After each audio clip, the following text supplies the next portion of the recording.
स्वेच्छा केसरिण स्वच्छ स्वच्छ जाजासितेन्दवः त्रायन्तं वो मधुरिपोः प्रतन्नार्तिच्छिदो नखः या स्मर्यमाणा श्रेयांसि सूते ध्वंसयते रुजः ताम् अभीष्टफलोदारकल्पवल्लीं स्तुवे शिवाम्. ഇന്നലെ ആരോ രണ്ടുപേര് ഉത്പ്രേക്ഷാധ്വനിയും വ്യതിരേകധ്വനിയും മനസ്സിലായിട്ടില്ല സാർ എന്ന് 2 പേരോ 3 പേരോ പറഞ്ഞിരുന്നു. അപ്പൊ അതൊന്നുകൂടി പറയാമെന്ന് വിചാരിക്കുകയാണ്. ആദ്യം വ്യതിരേകധ്വനിയാണല്ലോ വരുന്നത്, പിന്നെ പ്രേക്ഷാധ്വനിയും. അതെ. അപ്പൊ വ്യതിരേകധ്വനിക്ക് ഉദാഹരണം പറയുമ്പോ വ്യതിരേകധ്വനി 2 തരത്തിലും വരും. ശബ്ദം വ്യഞ്ജകമായി നിന്ന് വ്യതിരേകാലങ്കാരത്തെ വ്യഞ്ജിപ്പിക്കും. അതായത് ശബ്ദശക്തി മൂലധ്വനിയില് വ്യംഗ്യമായിട്ട് വ്യതിരേകാലങ്കാരം വരാം. അതേപോലെ അർത്ഥശക്തി മൂലമായിട്ടും വ്യംഗ്യമായിട്ട് വ്യതിരേകാലങ്കാരം വരാം. അർത്ഥശക്തി മൂലമായിട്ടും വ്യതിരേകാലങ്കാരം വരാം.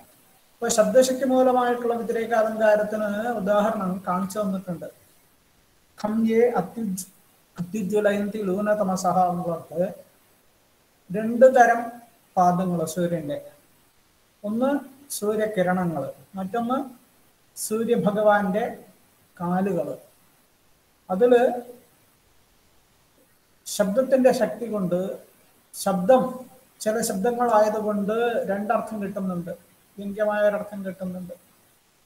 അതിലൂടെ കിട്ടുന്നത് എന്താന്ന് വെച്ച് കഴിഞ്ഞാൽ പാദരൂപമായിരിക്കുന്ന സൂര്യന്റെ എന്ന് വെച്ചാൽ അംഘ്രി രൂപം, ചരണരൂപമായിരിക്കുന്ന സൂര്യന്റെ പാദങ്ങൾ കിരണരൂപമായിരിക്കുന്ന സൂര്യന്റെ പാദങ്ങളെക്കാൾ മികച്ചതാണ് എന്ന് കിട്ടി. അത് നമ്മൾ കണ്ടതാണ്.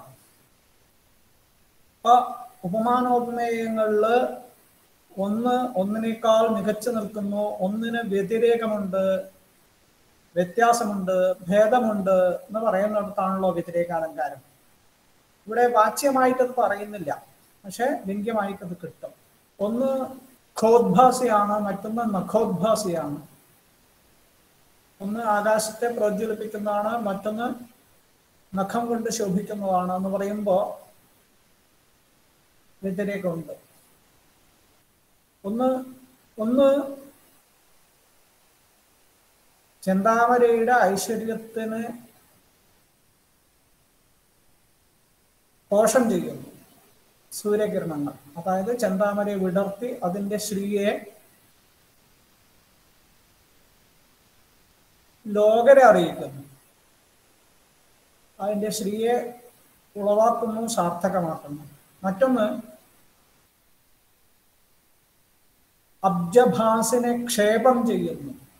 അബ്ജഭാസ് എന്ന് പറഞ്ഞു കഴിഞ്ഞാൽ ചെന്താമരയുടെ ശോഭയെ ക്ഷേപം ചെയ്യുന്നു എന്ന് പറഞ്ഞു കഴിഞ്ഞാൽ മറിച്ചിടുന്നു, അല്ലെങ്കിൽ തിരസ്കരിക്കുന്നു, പുച്ഛിക്കുന്നു, ഭർത്സിക്കുന്നു എന്നർത്ഥം. അതായത് സൂര്യഭഗവാന്റെ കാലുകൾ ചെന്താമരയെക്കാളും സുന്ദരമായതുകൊണ്ട് ചെന്താമരയുടെ പ്രകാശം വാടി നിൽക്കുന്നു, സൗന്ദര്യം വാടി നിൽക്കുന്നു എന്നർത്ഥം. ക്ഷിപ്താബ്ജഭാസുകളാണ് സൂര്യന്റെ പാദങ്ങൾ, കാലുകൾ. ക്ഷിപ്തമായ അബ്ജഭാസുകളോട് കൂടിയത്. അബ്ജം താമര, അബ്ജം താമര, അബ്ജഭാസ് താമരയുടെ പ്രകാശം, താമരയുടെ ശോഭ. ഏതൊന്നാണോ താമരയുടെ ഐശ്വര്യത്തെ, സൗന്ദര്യത്തെ ക്ഷേപം ചെയ്യുന്നത്, അത് ക്ഷിപ്താബ്ജഭാസ് കാലുകൾ. അപ്പൊ ഒന്ന് ചെന്താമരയുടെ ഐശ്വര്യത്തെ ഉണ്ടാക്കുന്നു, ഉളവാക്കുന്നു, ബഹിസ്ഫുരിപ്പിക്കുന്നു, പ്രകാശമാനമാക്കുന്നു. മറ്റൊന്ന് ചെന്താമരയുടെ ഐശ്വര്യത്തെ തിരസ്കരിക്കുന്നു എന്നർത്ഥം. ഒന്ന് ക്ഷിതിഭൃത്തുക്കളുടെ തലകളിൽ പ്രകാശിക്കുന്നു സൂര്യകിരണങ്ങൾ. ക്ഷിതിഭൃത്ത് പർവ്വതങ്ങൾ, ക്ഷിതി ഭൂമി, ക്ഷിതിഭൃത്ത് ഭൂമിയെ ഭരിക്കുന്നവ, ധരിക്കുന്നവ, പിടിച്ചു നിർത്തുന്നവ. പർവ്വതങ്ങൾ. പർവ്വതങ്ങളുടെ തലകളിൽ ശോഭിക്കുന്നു. അപ്പൊ പർവ്വതങ്ങളുടെ തലകളെ പ്രോജ്വലമാക്കുക എന്നത് സൂര്യകിരണങ്ങളുടെ ഒരു സ്വഭാവമാണ്. അതേസമയത്ത് സൂര്യപാദങ്ങളാണല്ലോ സൂര്യകിരണങ്ങൾ. വേറൊരു സൂര്യപാദമുണ്ട് സൂര്യന്, എന്താണ്? കാല്. അത് എന്ത് ചെയ്യുന്നു? തലകളെ കീഴടക്കുന്നു. മറ്റൊന്ന് തലകളെ ശോഭിപ്പിക്കുന്നു. സൂര്യകിരണങ്ങൾ പർവ്വതങ്ങളുടെ തലകളെ അവഭാസിപ്പിക്കുന്നു. പർവ്വതങ്ങളുടെ തലകള്, പർവ്വത ശൃംഗങ്ങള്, ഉയർന്ന കൊടുമുടികള് പ്രഭാതത്തിലെ സൂര്യകിരണങ്ങളേറ്റ് തിളങ്ങി നിൽക്കുന്നു, വിളങ്ങി നിൽക്കുന്നു. അപ്പൊ പർവ്വതങ്ങളുടെ തലകളെ പ്രകാശിപ്പിക്കുന്നത് സൂര്യകിരണങ്ങളാണ്, സുന്ദരങ്ങളാക്കുന്നത് സൂര്യകിരണങ്ങളാണ്, സൂര്യപാദങ്ങളാണ്. മറ്റൊരു സൂര്യപാദമോ ശിരാംസി ആക്രാമന്തി, അമരന്മാരുടെ തലകളെ ആക്രമിക്കുന്നു. എന്ന് വെച്ചാൽ അവർ വന്ന് വണങ്ങുമ്പോ ആ ദേവന്മാരുടെ തലകൾക്കും മുകളിലാണ് സൂര്യപാദങ്ങൾ. അപ്പൊ കീഴടക്കുന്നു. അപ്പൊ ഒന്ന് തലകളെ ശോഭിപ്പിക്കുന്നു, സുന്ദരമാക്കുന്നു, പ്രകാശമാനമാക്കുന്നു. മറ്റൊന്ന് കീഴടക്കുന്നു. അപ്പൊ ഇവിടെ ഇത് രണ്ടും തമ്മിൽ ഉപമാനോപമേയ ഭാവം പറഞ്ഞിട്ടൊന്നുമില്ല. രണ്ടു തരം സൂര്യകിരണങ്ങളും നിങ്ങളുടെ ഐശ്വര്യത്തിനായി ഭവിക്കട്ടെ എന്ന് മാത്രമേ കവി പറഞ്ഞിട്ടുള്ളൂ. ഉഭയേപിത്തേ ജനപത്തേഹേ പാദാഹ ശ്രീയേ സന്തുവാഹ. ഇവിടെ സൂര്യകിരണങ്ങളും സൂര്യപാദങ്ങളും അവ തമ്മിൽ വ്യതിരേകമുണ്ട് എന്ന് പറയാതെ പറഞ്ഞിരിക്കുന്നു. ചില പദങ്ങളുടെ ശക്തി കൊണ്ട് പറഞ്ഞിരിക്കുന്നു. അപ്പൊ വ്യതിരേകം എന്ന അലങ്കാരം ഉപമാനോപമേയങ്ങൾക്ക് ഉള്ള വിശേഷം, ഭേദം, വ്യതിരേകം എന്ന അലങ്കാരം വ്യംഗ്യമായി പറഞ്ഞിരിക്കുന്നു ഇവിടെ ശബ്ദശക്തി മൂലമായിട്ട്. ഇതേ കാര്യം അർത്ഥശക്തി മൂലമായിട്ടും ഇതേ അലങ്കാരം വ്യംഗ്യമായിട്ട് വരാം എന്നാണ് പറഞ്ഞത്. ഉഭയരൂപി സംഭവതി. വ്യതിരേക അലങ്കാര ധ്വനി ശബ്ദശക്തി കൊണ്ടും സംഭവിക്കാം, അർത്ഥശക്തി കൊണ്ടും സംഭവിക്കാം എന്ന് പറഞ്ഞ് ശബ്ദശക്തിക്ക് മുമ്പ് ഞാൻ പറഞ്ഞിട്ടുണ്ടല്ലോ എന്ന് സൂചിപ്പിച്ചു. അർത്ഥശക്തിക്ക് ഇപ്പൊ പറയാൻ പോവാം. വ്യതിരേകധ്വനി അപി ഉഭയരൂപ സംഭവതി. തത്ര ആദ്യസ്യ ഉദാഹരണം പ്രാക് പ്രദർശിതമേവ.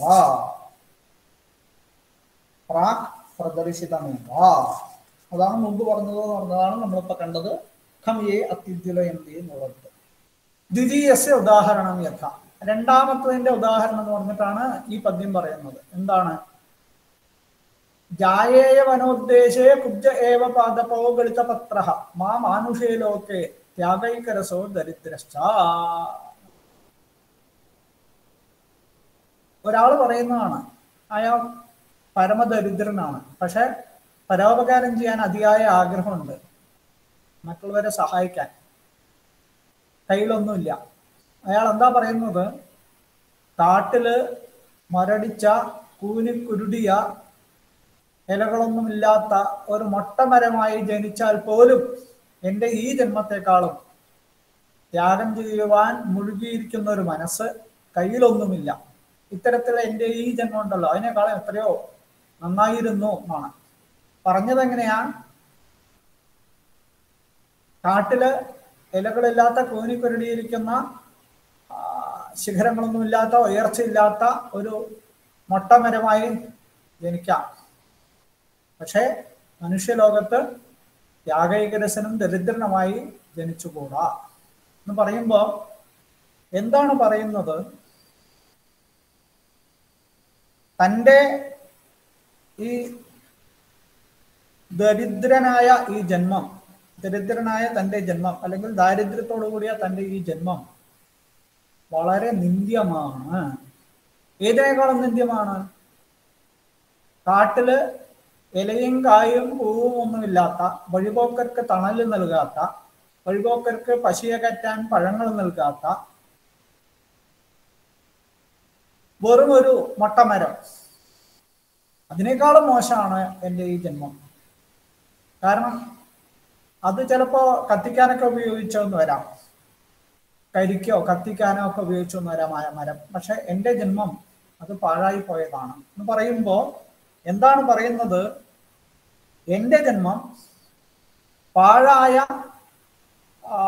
കാട്ടിലെ ഒട്ടമരത്തെക്കാളും മൊട്ടമരത്തെക്കാളും നിന്ദ്യമാണ്, നീചമാണ്.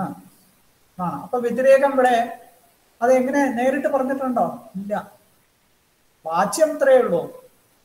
വാച്യം എന്താ പറയുന്നത്? ദരിദ്ര നിന്ദയും പാദപ്പ പ്രശംസയും, അത്രയേ വാച്യമായ അർത്ഥമുള്ളൂ. എന്നുവെച്ചാൽ എൻ്റെ ദരിദ്രമായ ഈ ജന്മം അത് നിന്ദിക്കപ്പെടേണ്ടതാണ്. അതേപോലെ കാട്ടിലെ ഈ മരം പ്രശംസിക്കപ്പെടേണ്ടതാണ്. അപ്പൊ ഇത് രണ്ടും തമ്മിൽ ഒരു തുലനവും കാട്ടിലെ ഈ മൊട്ടമരത്തെക്കാളും ഗർഹണീയമാണ് തൻ്റെ ജന്മം എന്ന ഒരർത്ഥം വ്യംഗ്യമായിട്ടാണ് കിട്ടുന്നത്. അപ്പൊ ഇവിടെ വ്യതിരേകം വ്യംഗ്യമായി കിട്ടുന്നു. ഏതുപോലെ? വിഷം ഭുങ്ക്ഷ്വ മാ ചാസ്യ ഗൃഹേ ഭുങ്ക്താഹ. ഒരാൾ പറയാണ്, വിഷം കഴിച്ചോളൂ, ഇവന്റെ വീട്ടിൽ കഴിക്കരുത് എന്ന് പറഞ്ഞാൽ ഇവന്റെ വീട്ടിലെ ഭക്ഷണം വിഷഭക്ഷണത്തെക്കാളും മാരകമാണ്, നിന്ദ്യമാണ്. അത് പറഞ്ഞിട്ടില്ല, പറയാതെ മനസ്സിലാവും, വ്യംഗ്യമായി കിട്ടും. അപ്പൊ ഇവിടെ വ്യതിരേകം വ്യംഗ്യമായി കിട്ടുന്നു. ഇതാണ് അർത്ഥശക്തി മൂലമായിട്ടുള്ള തഥാവിധാപി പാദപാത് താദൃശസ്യ പുംസഃ ഉപമാനോപമേയത്വ പ്രതീതി പൂർവകം ശോച്യതായാം ആധിക്യം താത്പര്യേണ പ്രകാശയതി. ശോച്യമാണ്, കൂടുതൽ ശോച്യമാണ് ഈ ദരിദ്ര ജന്മം. മാനുഷലോകത്ത് ത്യാഗൈകരസവും ദരിദ്രവുമായിരിക്കുന്ന ജന്മം, കാട്ടിലെ നിഷ്പത്രമായിരിക്കുന്ന എന്താണ് ഉദ്ദേശം, കുബ്ജനായിരിക്കുന്ന പാദപത്തെക്കാളും ശോച്യമാണ് എന്ന് പറയുമ്പോൾ വ്യതിരേകമാണ്. താത്പര്യേണ പ്രകാശിപ്പിക്കുകയാണ്. അത് പറയാൻ വേണ്ടിയിട്ടാണ് ഈ വാച്യം പറഞ്ഞിരിക്കുന്നത്. ഇതാണ് വ്യതിരേകധ്വനി. പിന്നെ ഉത്പ്രേക്ഷാധ്വനി. ഉത്പ്രേക്ഷാധ്വനി പറഞ്ഞെടുത്ത് എങ്ങനെയാ പറഞ്ഞത്? വസന്തകാലം വന്നപ്പോ തെക്കൻ കാറ്റ്, മലയമാരുതൻ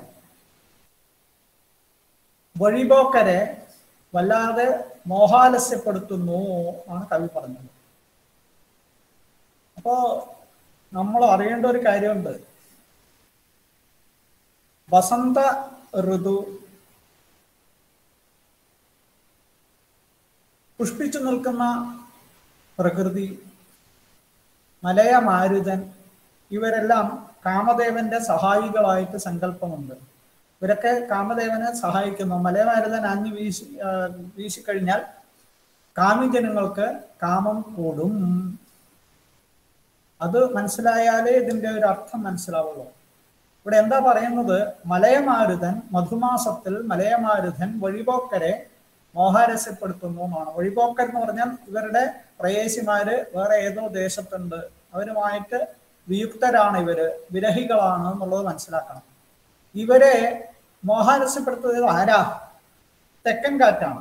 അപ്പൊ തെക്കൻ കാറ്റ് വന്നപ്പോൾ ഇവർക്ക് മനസ്സിൽ കാമം വന്നിട്ടാണ് വാസ്തവത്തില് ഇവര് മൂർച്ഛിതരായത്, മോഹാലസ്യപ്പെട്ടത്. എന്നുവെച്ചാൽ ഉത്സാഹമില്ലാതെ അടിഞ്ഞുകൂടിയിരിക്കുക, ചടഞ്ഞുകൂടിയിരിക്കുക. അതാണ് ഇവിടെ മോഹാലസ്യം എന്ന് പറയുന്നത്. അല്ലാതെ മോഹാലസ്യത്ത് താഴെ വീഴലല്ല. മനസ്സിന് തീരെ ഉത്സാഹമില്ലാതിരിക്കുക, ഒന്നിലും പ്രവർത്തിക്കാതിരിക്കുക. അപ്പൊ ഇവര് ഈ മോഹാലസ്യത്തിന് കാരണം എന്താ? തെക്കൻ കാറ്റാണ്. പക്ഷെ കവി പറയുന്നത് എന്താണ്? തെക്കൻ കാറ്റിലുള്ള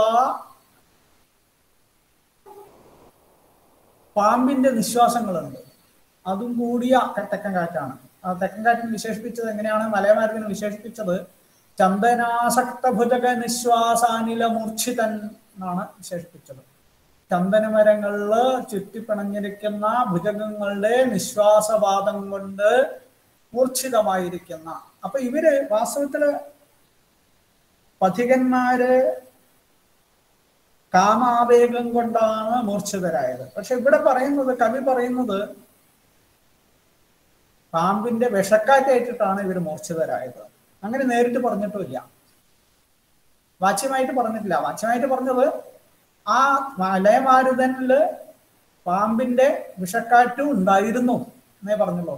അപ്പൊ അങ്ങനെ പറഞ്ഞപ്പോ എന്ത് തോന്നും? വാച്യമായിട്ട് ഈ അർത്ഥം കിട്ടിക്കഴിഞ്ഞാൽ സഹൃദയർക്ക് എന്ത് തോന്നും? വാസ്തവത്തില് ഇവര് മൂർച്ഛിതരായത് തെക്കൻ കാറ്റേറ്റിട്ടല്ല. തെക്കൻ കാറ്റിൽ ഉണ്ടായിരുന്ന ഭുജഗനിശ്വാസം, വിഷപ്പാമ്പിന്റെ വിഷക്കാറ്റ്, അതാണ് ഇവരെ മൂർച്ഛിതരാക്കിയത് എന്ന് തോന്നും എന്ന് പറഞ്ഞാലേ ഉത്പ്രേക്ഷയായിട്ട് നമുക്ക് തോന്നുള്ളൂ. ഇവിടെ ഉത്പ്രേക്ഷാധ്വനി എന്നാ പറയുന്നത്, ഉത്പ്രേക്ഷാലങ്കാരം ധ്വനിക്കുന്നു. അപ്പൊ ഉത്പ്രേക്ഷ എന്ന് പറഞ്ഞാൽ എന്താ, അത് ആദ്യം മനസ്സിലാക്കണം. ഉത്പ്രേക്ഷ എന്ന് പറഞ്ഞു കഴിഞ്ഞാൽ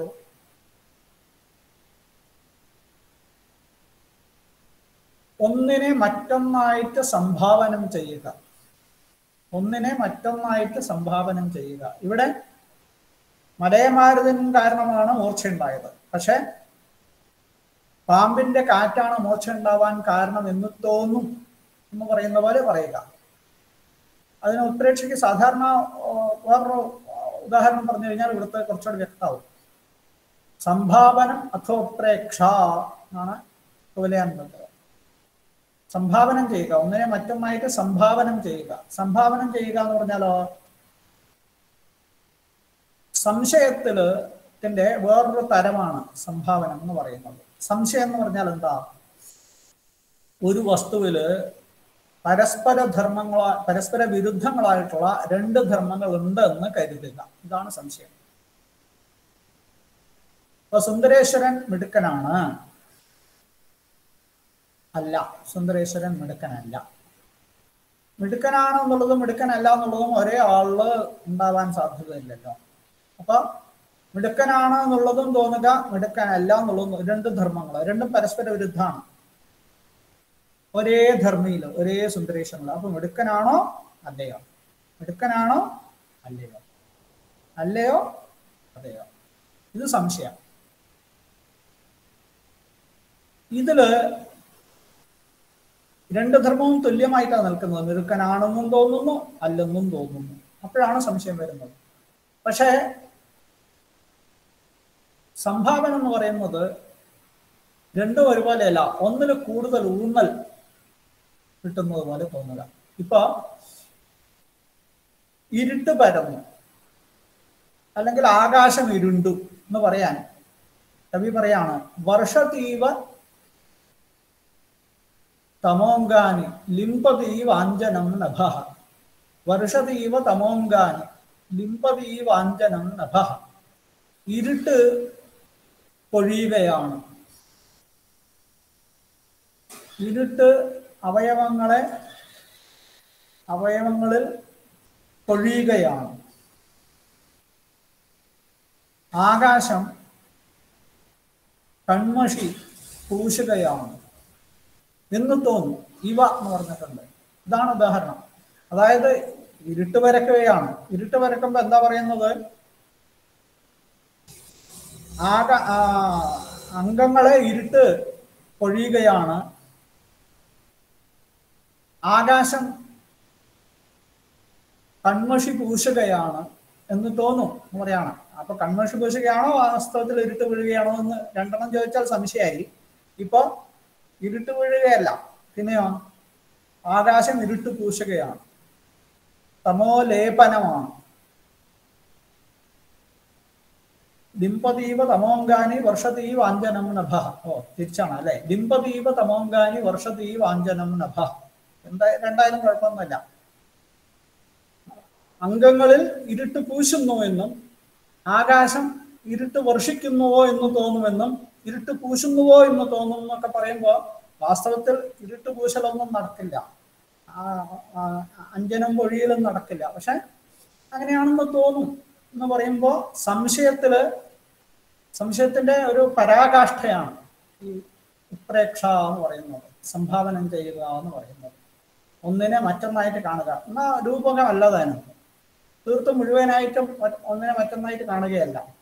അപ്പൊ ഇവിടെ സാധാരണ ഇതില് ഉത്പ്രേക്ഷാലങ്കാരം വാച്യമായിട്ട് വരുമ്പോ ഇവാന്നോ നൂനെന്നോ നനൂന്നോ എന്തെങ്കിലും ഒരു പദം കാണും. അതായത് അതുപോലെ തോന്നുന്നു, അതിങ്ങനെയാണെന്ന് തോന്നുന്നു എന്ന് പറയും പോലെ.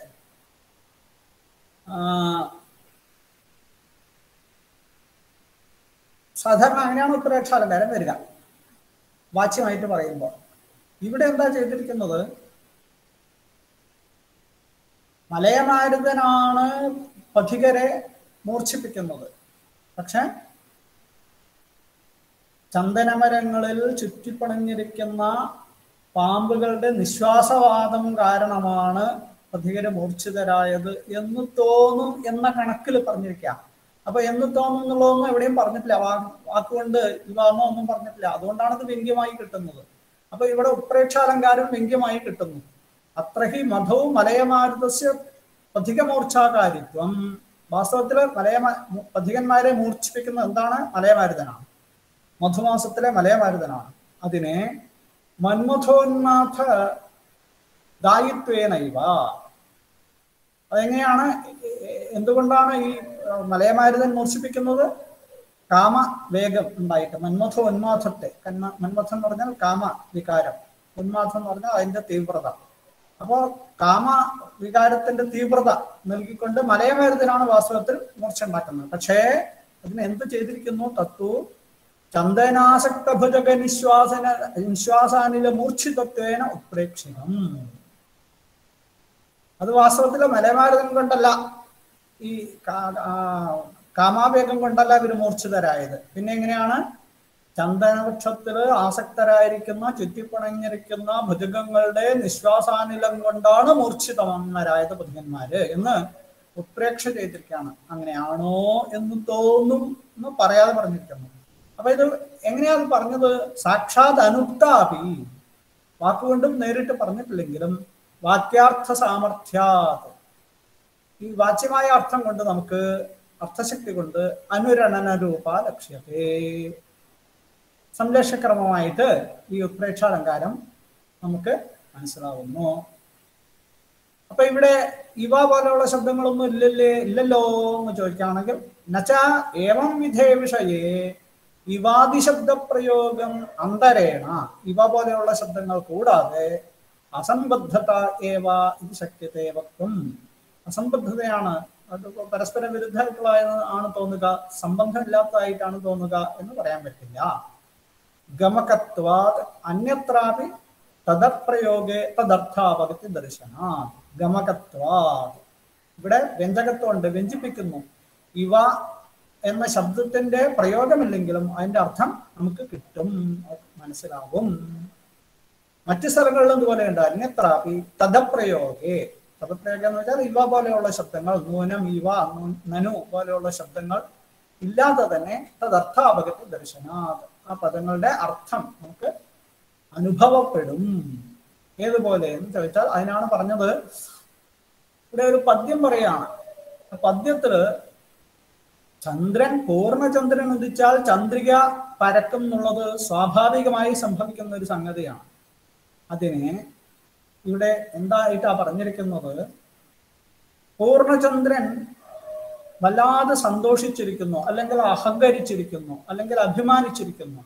എന്താണ് ഇപ്പോൾ പൂർണ്ണചന്ദ്രനെ അഹങ്കരിക്കാൻ കാരണം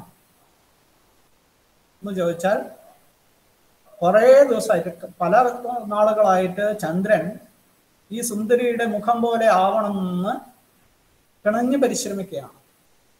ഇപ്പൊ അയാൾ അതിൽ ജയിച്ചപ്പോൾ അയാളുടെ ആത്മവിശ്വാസം വല്ലാതെ കൂടി. അയാളുടെ ഗർവ്, ആത്മവിശ്വാസം, അഭിമാനം ഒക്കെ പറയാം. അത് കൂടിയപ്പോൾ അയാളുടെ ശരീരത്തിൽ, ചന്ദ്രന്റെ ശരീരത്തിൽ അത് ഒതുങ്ങുന്നില്ല, അത് പുറത്തേക്ക് ഒഴുകുന്നു. ഒഴുകി പരന്നിട്ടാണ് പൂനിലാവായി തീരുന്നത്. അപ്പോ എന്താ ചെയ്യുന്നത്? ചന്ദ്രന്റെ ചന്ദ്രിക എന്ന് പറയുന്നത് സ്വാഭാവികമായി സംഭവിക്കുന്ന ഒന്നല്ല. ചന്ദ്രൻ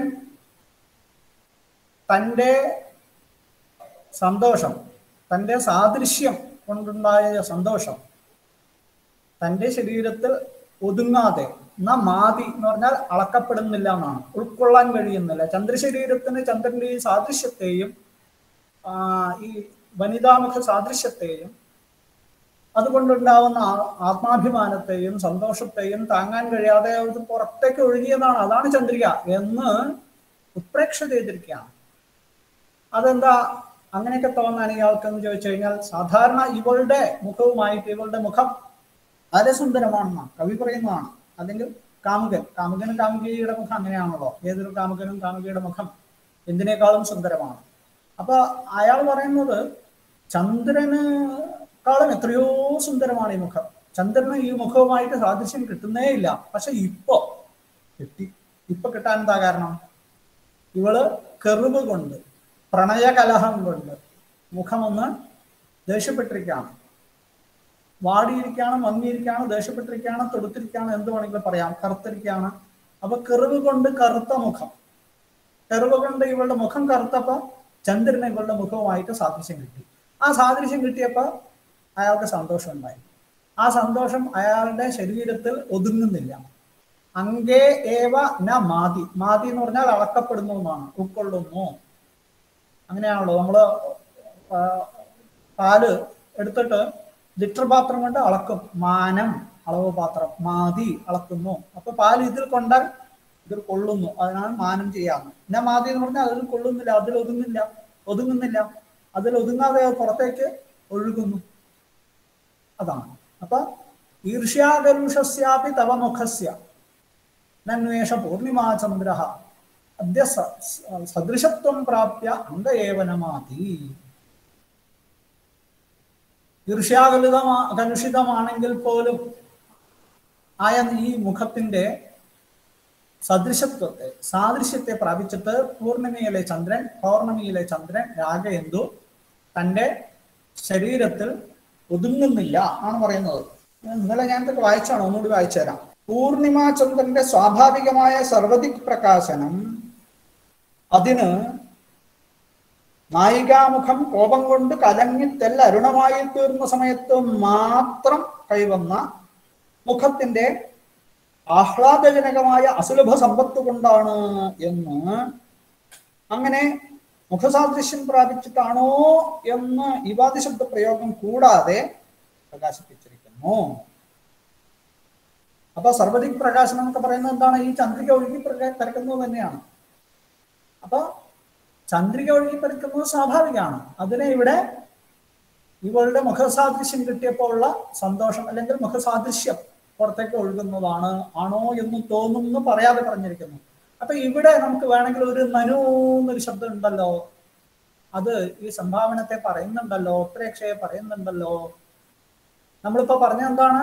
വിവാദി ശബ്ദം കൂടാതെയും ഉത്പ്രേക്ഷ പറയാറുണ്ട്, കിട്ടാറുണ്ട്, മനസ്സിലാവാറുണ്ട് എന്നുള്ളതിന് ഉദാഹരണമായിട്ടാണ് പറഞ്ഞത്. അപ്പൊ ഇന്നലെ ഇവിടെ ഉണ്ടല്ലോ ചോദിച്ചാൽ ഇന്ന വേറൊരു ഉദാഹരണം പറയാം എന്നിട്ട് പറഞ്ഞിട്ട് ത്രാസാകുല പരിപതൻ എന്നൊരു പദ്യം ഉദാഹരണം പറയാം. ഈ പദ്യം മാഘത്തിലുള്ളതാണ്, ശിശുപാലവധത്തിൽ. പഞ്ചമഹാകാവ്യങ്ങളിൽ ഒന്നാണ് ശിശുപാലവധം. വളരെ മനോഹരമായിട്ടുള്ള കാവ്യമാണ്. നല്ല സ്റ്റൈലൻ പദ്യങ്ങളാണ്, നല്ല പ്രൗഢായിട്ടുള്ള പദ്യങ്ങൾ. ചില സ്ഥലത്തൊക്കെ വല്ലാതെ ഇതും ശബ്ദഭംഗിയിൽ മുഴുകും കവി, എന്നാലും നല്ല പദ്യങ്ങൾ ധാരാളമുണ്ട്. അതിലൊരു പദ്യം രൈവതക പർവ്വതത്തിന്റെ സമീപത്തില് കൃഷ്ണൻ സേനാനിവേശത്തോടു കൂടിയിട്ട്, സൈന്യത്തോടു കൂടിയിട്ട് ചെന്ന സമയത്ത് ആ പർവ്വതത്തില്, ആ കാട്ടിലുള്ള മാനുകളുടെ അവസ്ഥയെക്കുറിച്ചാണ് പറയുന്നത് ഈ പദ്യം. ത്രാസാകുല പരിപതൻ പരിതോ നിക്കേതാൻ കുംഭിർ ന കൈശ്ചിദപി ധന്വിഭിഃ അന്വബന്ധി തസ്ഥൗ തഥാപി ന മൃഗഃ ക്വചിദംഗനാഭിഃ ആ കർണപൂർണ നയനേഷു ഹതേക്ഷണശ്രീ. അതായത് വലിയൊരു സേനയോട് കൂടിയിട്ട് കാട്ടിലേക്ക് കൃഷ്ണൻ എത്തിയപ്പോ ഈ ഒച്ചയും ബഹളവും ആളുകളും ആനയും കുതിരയും പരിജനങ്ങളും സ്ത്രീകളും എല്ലാം കൂടിയിട്ട് വലിയൊരു ആൾക്കൂട്ടം വന്നപ്പോ കാട്ടിലെ മാനുകളെല്ലാം പേടിച്ച് അങ്ങോട്ടും ഇങ്ങോട്ടും ഓടി എന്നാണ്. അതാണ് വർണ്ണിക്കേണ്ടത്, അതാണ് പറയാനുള്ളത്. അപ്പൊ ഈ മാൻകൂട്ടം അല്ലെങ്കിൽ മാന് ത്രാസാകുല പരിപതൻ ആണ്, പേടിച്ചരണ്ട് അങ്ങോട്ടും ഇങ്ങോട്ടും ഓടുന്നു എന്നാണ്. പരിപതനം ചെയ്യുകയാണ്, ഒരിടത്തും നിൽക്കുന്നില്ല. എവിടെയാ? പരിതോ നിക്കേതാൻ, ആ സേനാനിവേശങ്ങൾ, ആ പടകുടീരങ്ങളുടെ ചുറ്റിലും ഒരു ലക്ഷ്യമില്ലാതെ പേടിച്ചരണ്ട് മാനുകൾ ഓടുന്നു. ഇവരിങ്ങനെ ഓടാൻ കാരണം എന്താ? വില്ലാളികൾ ധാരാളം ഉണ്ടല്ലോ സേനയിൽ. ആരെങ്കിലും ദുഷ്യന്തനെ പോലെ മാനിന്റെ നേർക്ക് അസ്ത്രവും തൊടുത്ത് പിടിച്ച് പിന്നാലെ ഓടുന്നുണ്ടോ എന്ന് ചോദിച്ചാൽ, കുംഭിഹി ന കൈശ്ചിതപി ധൻവിഭിഹി അന്വബന്ധി. അന്വബന്ധി എന്ന് വെച്ചാൽ അനുഗമനം ചെയ്യപ്പെട്ടു. പാസീവ് വോയിസ് ആണ്, കർമ്മണി പ്രയോഗമാണ്. എന്നുവെച്ചാൽ ആരും ഇതിനെ അനുഗമിച്ചില്ല, പിന്തുടർന്നില്ല. ഇതിനെ വേട്ടയാടാൻ വേണ്ടി ആരും പിന്തുടർന്നില്ല. ആരും എന്ന് വെച്ചാൽ ആര്? ധൻവിധി, വില്ലേന്തിയ ആരും, അസ്ത്രം തൊടുത്തു പിടിച്ച വില്ലേന്തിയ ഒരുത്തനും. കുംഭി, കുംഭി പുരുഷന്മാരാൽ. പുമാൻ പുമാംസോ പുമാംസഃ, പുംസ കുംഭ്യാം കുംഭി, പുംസാ പുരുഷനാൽ, കുംഭി പുരുഷന്മാരാൽ. അപ്പൊ ധന്വികളായ ഒരു പുരുഷനാലും ഈ മാനുകൾ, ഈ മാന് ന അന്വബന്ധി, അനുഗമനം ചെയ്യപ്പെട്ടിട്ടില്ല, പിന്തുടരപ്പെട്ടിട്ടില്ല, വേട്ടയാടപ്പെട്ടിട്ടില്ല. അപ്പൊ ഒരു ധനുർധാരിയും ഈ മാനിന്റെ പിന്നില് അസ്ത്രപ്രയോഗം നടത്താൻ വേണ്ടിയിട്ട് അസ്ത്രവും തൊടുത്തു പിടിച്ച് പോയിട്ടൊന്നുമില്ല. പിന്നെന്തിനാ ഈ മാന് പേടിച്ചരണ്ട അങ്ങോട്ടും ഇങ്ങോട്ടും ലക്ഷ്യമില്ലാതെ ഓടുന്നത് എന്ന് ചോദിച്ചാൽ, തസ്ഥൗ തഥാപി ന മൃഗ വച്ചിട്ട്, എന്നാലും ഒരു ധനുർധാരിയും ആ മാനിന്റെ പിന്നാലെ ഓടിയില്ലെങ്കിലും, തഥാപി മൃഗ ന ക്വചിത് തസ്ഥൗ, ഒരിടത്തും നിന്നില്ല മാന്. എന്താ കാരണം? അംഗനാഭിഹി ആ കർണപൂർണ നയനേഷു ഹതേക്ഷണശ്രീ.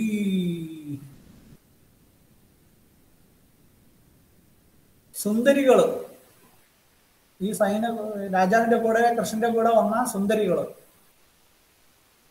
അവരുടെ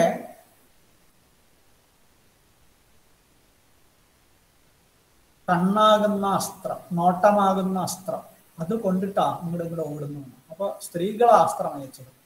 എന്തു തരം അസ്ത്രമാണ്? ആ കർണപൂർണ നയനേഷു ഹതേക്ഷണശ്രീ.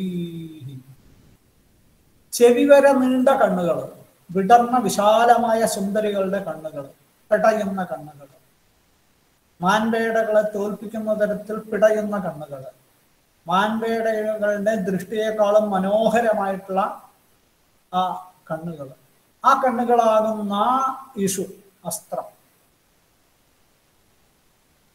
അതുകൊണ്ട് ഹതമായ ഈക്ഷണശ്രീയോട് കൂടിയിട്ടുള്ള മാനാണ്. അതുകൊണ്ട് ആ അസ്ത്രം തൊടുത്തപ്പോ എവിടെയാ? മാനിന്റെ നേർക്കാണോ തൊടുത്തത്? അല്ല, മാനിന്റെ നോട്ടത്തിന്റെ നേർക്കാണ് ഈ അസ്ത്രം തൊടുത്തത്. ആകർണപൂർണമായിരിക്കുന്ന നയനങ്ങളാകുന്ന ഇഷുക്കൾ കൊണ്ട് ഹതമായിരിക്കുന്ന ഈക്ഷണശ്രീയോടുകൂടിയ മാന്. അപ്പൊ ഈ സ്ത്രീകളുടെ നോട്ടം എവിടെ തറഞ്ഞു? ആരെയാണ് ലക്ഷ്യമാക്കിയത്? മാനുകളെയല്ല, മാൻപേടകളുടെ ആ നോട്ടത്തിന്റെ ഒരു രാമണീയകത്തെ, ആ ഒരു സൗന്ദര്യത്തെ. എന്ന് വെച്ചാൽ ഈ സുന്ദരികളായ സ്ത്രീകളുടെ ആ വളരെ മനോഹരമായിട്ടുള്ള നോട്ടം കണ്ട് തങ്ങളെ ജയിക്കാൻ വേണ്ടി ഒരു കൂട്ടം ആളുകൾ ഇതാ വന്നിരിക്കുകയാണ്, ഒരു കൂട്ടം ആളുകൾ അസ്ത്രപ്രയോഗം നടത്താണെന്ന് പേടിച്ച് അരുണ്ടുപോയോ മാനുകൾ, അതുകൊണ്ടാണോ അങ്ങോട്ടും ഇങ്ങോട്ടും ഓടുന്നത് എന്ന്, വരണ്ടോടുന്നത് എന്ന് തോന്നുന്ന എവിടെയും പറഞ്ഞിട്ടില്ല. പൂർവ്വശ്ലോകത്തിലെ നനു പോലെ ഇവിടെ ഒരു പദവുമില്ല. ഇവാന്നോ നനുന്നോ അങ്ങനെ തോന്നുന്നോ ഒന്നും പറഞ്ഞിട്ടില്ല. അപ്പൊ ഇവിടെ ഉത്പ്രേക്ഷ ധ്വനിയായിട്ട് കിട്ടുന്നു എന്നാണ്. അപ്പൊ ഉത്പ്രേക്ഷ എന്താണ്? വാസ്തവത്തിൽ മാൻകൂട്ടം ഓടിയത്, അല്ലെങ്കിൽ മാന് വരണ്ട ഓടിയത് ആൾക്കൂട്ടത്തെ കണ്ടിട്ടാണ്. പക്ഷെ ഇവിടെ പറയുന്ന എന്താണ്? വില്ലാളികളൊന്നും അതിന്റെ നേർക്ക് ഓടിയത് കൊണ്ടല്ല മാന് വരേണ്ടത്, പക്ഷെ സുന്ദരികളായ സ്ത്രീകളുടെ നോട്ടം കൊണ്ട് ആ അസ്ത്രം കണ്ടിട്ടാണ് ഇവര് ഓടിയത് എന്ന് പറഞ്ഞിട്ടുണ്ട്. എന്ന് തോന്നും എന്ന് പറഞ്ഞാൽ നമുക്ക് ഉത്പ്രേക്ഷ പോലെ തോന്നും. എന്ന് തോന്നും എന്നോട് പറഞ്ഞിട്ടില്ല, പറയാതെ തന്നെ അത് മനസ്സിലാവും. അപ്പൊ ഒന്നിനെ മറ്റൊന്നായിട്ട് ഉത്പ്രേക്ഷിക്കുകയാണ്. സാധാരണമായി സംഭവിക്കുന്ന ഒരു കാര്യത്തെ മറ്റൊന്നായിട്ട് ഉത്പ്രേക്ഷിച്ചിരിക്കുകയാണ്. അപ്പൊ ഇവിടെ ഉത്പ്രേക്ഷാലങ്കാരം വ്യംഗ്യമായി കിട്ടുന്നു. ഇവിടെ വിവാദി ശബ്ദങ്ങളില്ല. പേടിച്ചരണ്ട പടകുടീരങ്ങൾക്കു ചുറ്റും മണ്ടിയോടുന്ന മാനിനെ വില്ലാളികളായ പുരുഷന്മാരാരും തന്നെ പിന്തുടർന്നില്ല. എങ്കിലും കാമിനികളുടെ കാതോളമെത്തിയ കണ്ണുകളുടെ കണകൾ കൊണ്ട് അതിന്റെ മിഴി അഴകിനെ മുറിവേറ്റ് അത് ഒരിടത്തും ഉറച്ചു നിന്നില്ല ആണ് ദാമോദരന്റെ ട്രാൻസ്ലേഷൻ. എന്ത് രസമുള്ള ഭാഷയാണ്.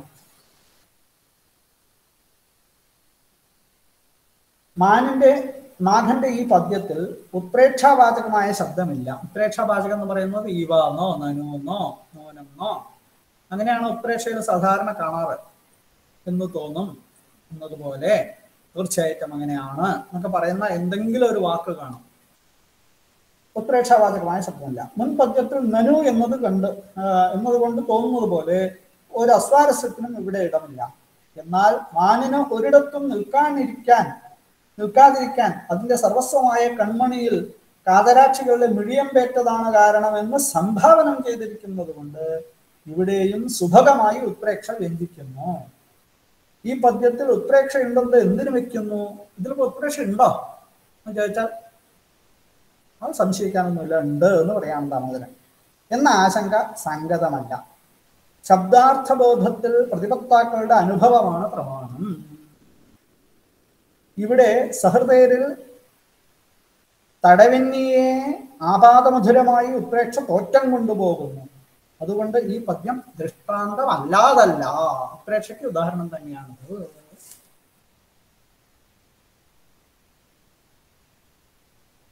ശബ്ദാർത്ഥ വ്യവഹാരേച്ച പ്രസിദ്ധിരേവ പ്രമാണം. ഇത് വെച്ചുകൊണ്ടാണ് ദാമോദരന്റെ ഈ വർത്തമാനം. വൃത്തിയില് എന്താ പറയുന്നത്?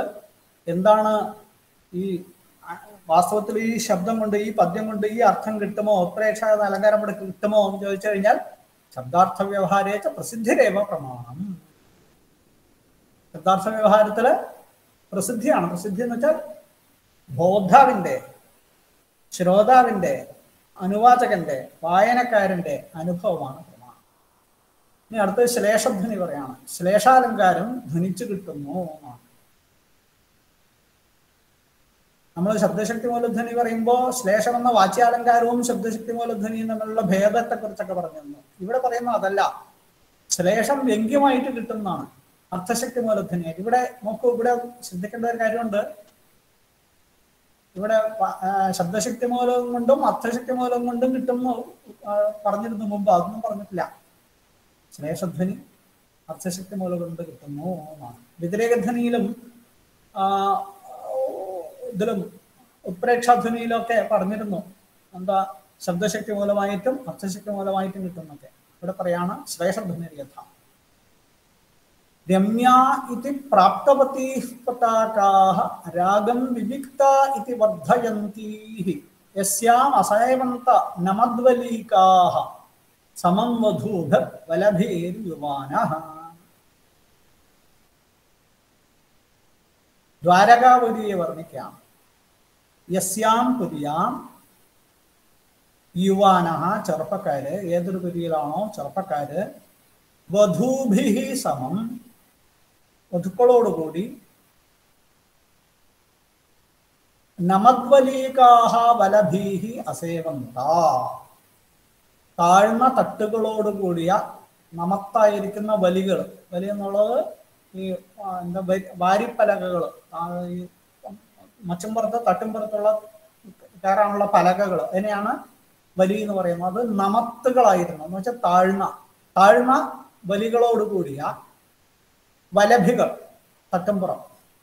തട്ടുംപുറത്തിലേക്ക് കയറി. ആര് കയറി? ഈ യുവാക്കൾ. ആരോടൊപ്പം കയറി? വധൂഭിസമം, നവവധുക്കളോടൊപ്പം, പെണ്ണുങ്ങളോടുകൂടി തട്ടുംപുറത്തിലേക്ക് കയറി. എങ്ങനെയുള്ള തട്ടുംപുറങ്ങൾ? അതിലെ വലികള്, വാരിപ്പലകകള് താഴ്ന്നിരുന്നു. അതിലേക്ക് അത് എങ്ങനെയുള്ള തട്ടുംപുറങ്ങളാണ് എന്ന് ചോദിച്ചു കഴിഞ്ഞാൽ രമ്യാഹ ഇതി പതാകാഃ പ്രാപ്തവതീ, വളരെ മനോഹരങ്ങളാണെന്ന് പ്രസിദ്ധി ആർജിച്ചവ. അതുപോലെ വിവിക്താഹ എന്ന് പറഞ്ഞാൽ വിവിക്ത ശബ്ദത്തിന് രണ്ടർത്ഥമുണ്ട്. ഒന്ന് വിജനമായത് എന്നൊരർത്ഥം, മറ്റൊന്ന് പരിശുദ്ധമായത്, പുണ്യമായത്, ഹോളി എന്നൊരർത്ഥം. മറ്റൊന്ന്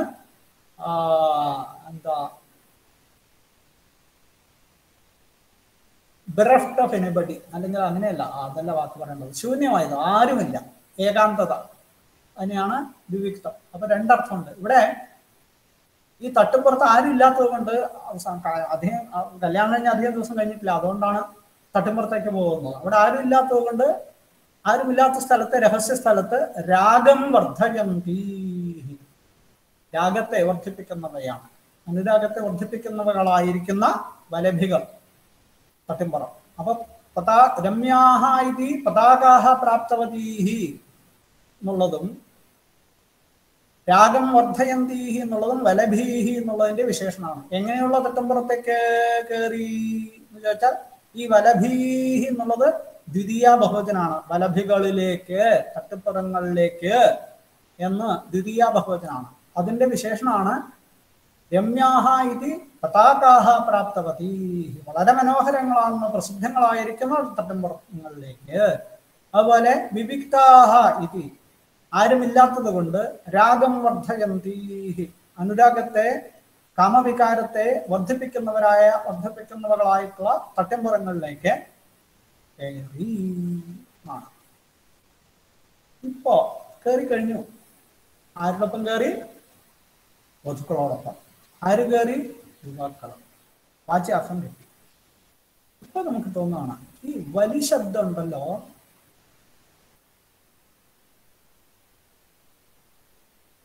അതിന് വേറെ അർത്ഥം ഉണ്ടല്ലോ.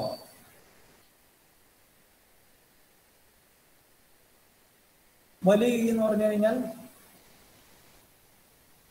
വലിത്രയം ചാരു ബഭാരബാല, വലിത്രയം ചാരു ബഭാരബാല, സുന്ദരികളായ സ്ത്രീകളുടെ വയറിലുണ്ടാവുന്ന ഞൊറി പോലെയുള്ള 3 നടക്കുകൾ, അതിന് വലികൾ എന്ന് പറയാറുണ്ടല്ലോ.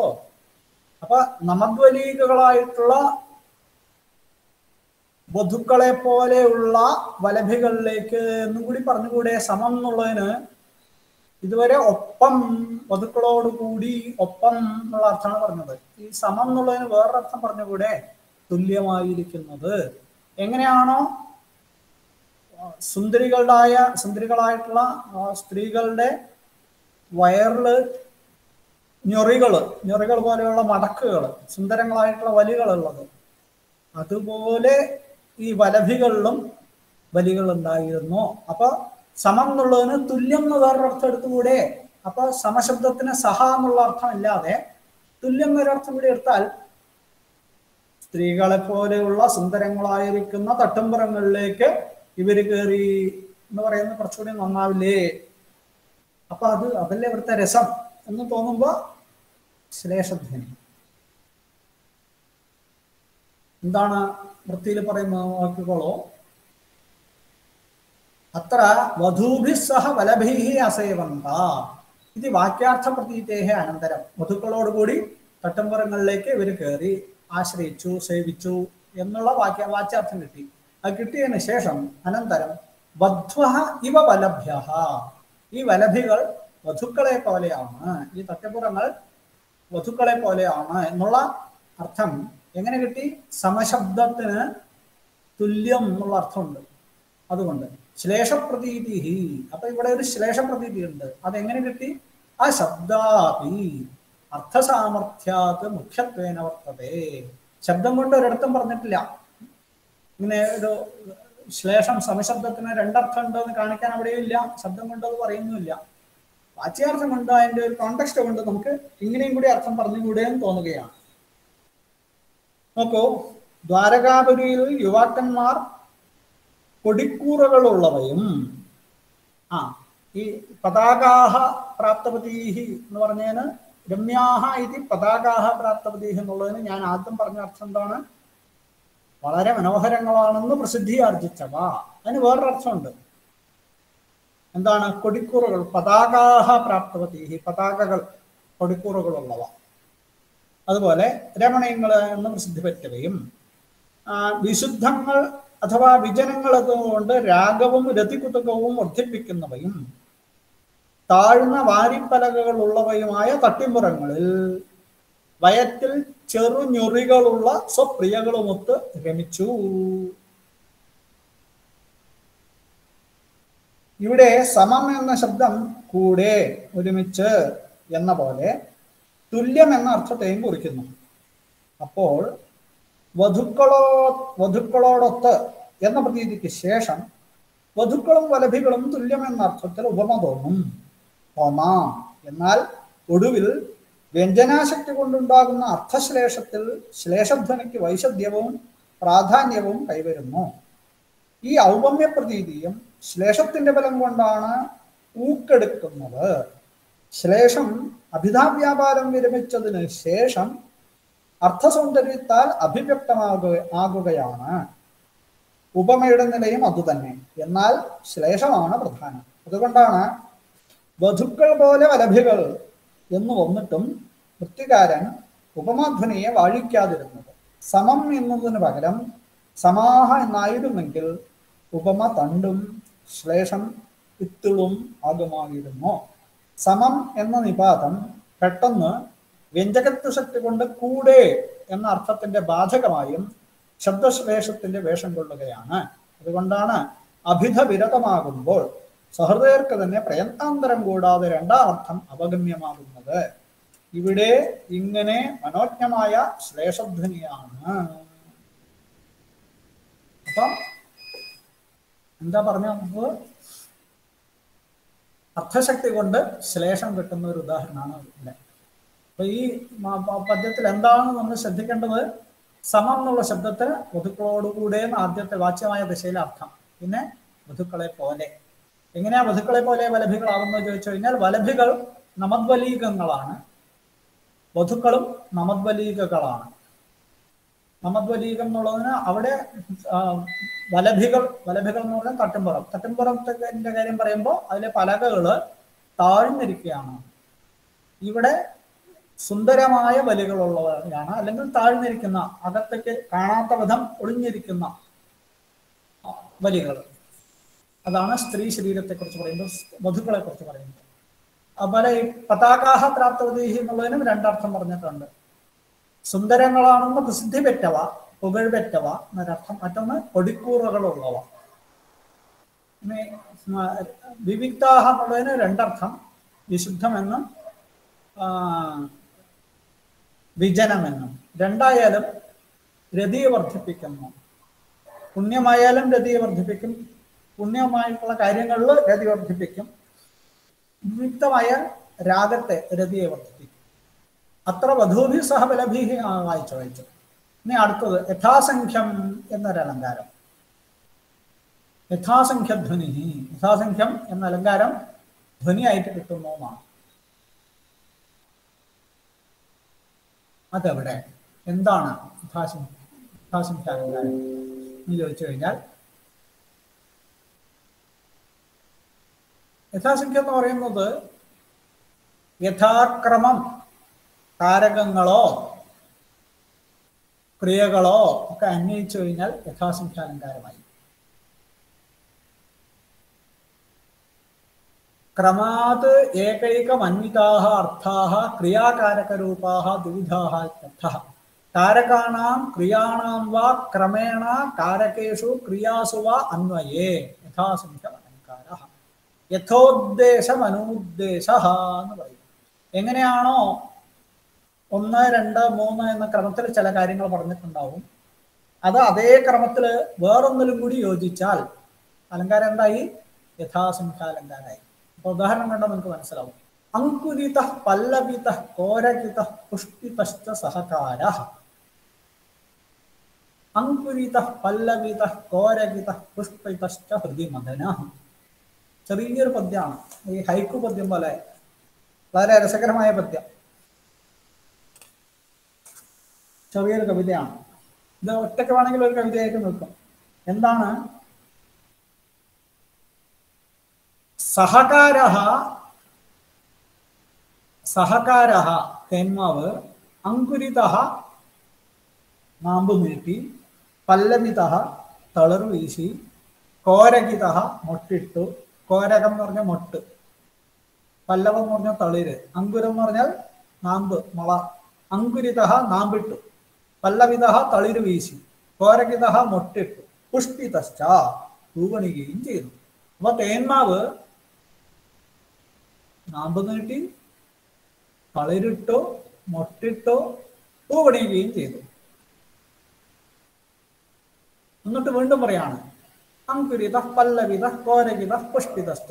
ആദ്യം പറഞ്ഞത് അങ്കുരിത പല്ലവിത, അതേ ക്രമത്തിൽ തന്നെയാണ് രണ്ടാമതും പറയുന്നത്. ഇവിടെ എന്താണ് അങ്കുരിത പല്ലവിത? മദന, കാമം. അതായത് വസന്തകാലത്തില് തേന്മാവ് പൂത്തുലഞ്ഞപ്പോൾ ആ ക്രമത്തില് അങ്കുരണം ഉണ്ടായപ്പോ ഇവിടെയും അങ്കുരണം ഉണ്ടായി. എവിടെ? കാമൻ അങ്കുരിച്ചു. പല്ലവിത തളിരിട്ടു, കോരകിത മൊട്ടിട്ടു. ഇവിടെയൊക്കെ ആരാണ്? ആദ്യത്തെ സ്ഥലത്ത് തേന്മാവാണ്, ഇവിടെ മദനൻ, കാമം. തേന്മാവ് നാമ്പു നീട്ടി തളിർ വീശി മൊട്ടിട്ടു പൂവണിയുകയും ചെയ്തു. അതിനൊത്ത് യുവഹൃദയത്തിൽ കാമം പൊടിച്ചു തഴച്ചു പൂത്തു വിരിയുകയുമായി. ഇതാണ് യഥാസംഖ്യാലങ്കാരം.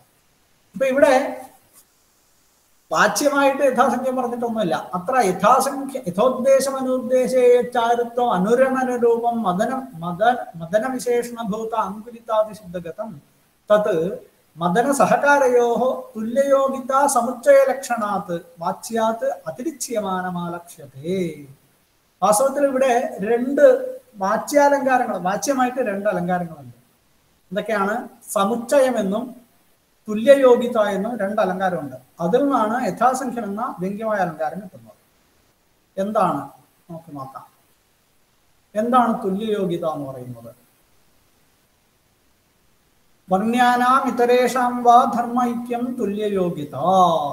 വർണ്യങ്ങളുടെയും അവർണ്യങ്ങളുടെയും ഉപമേയത്തിന്റെയും ഉപമാനത്തിന്റെയും അല്ലെങ്കിൽ പ്രസ്തുതത്തിന്റെയും അപ്രസ്തുതത്തിന്റെയും. വർണ്യം എന്ന് വെച്ചാൽ പ്രസ്തുതം, എന്താണോ പറയാനുള്ളത്, പ്രകരണത്തിൽ എന്തിനെ കുറിച്ചാണോ പറയുന്നത് അത്. അപ്രസ്തുതം വേറെ എന്തോ ഒന്ന്, അതിനെ കുറിച്ചല്ല പ്രധാനമായിട്ട് പറയാനുള്ളത്.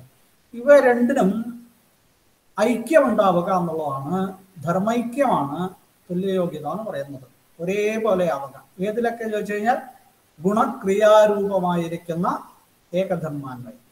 ഗുണങ്ങൾ ഒരുപോലെ ആവുക, ക്രിയകൾ ഒരുപോലെ ആവുക.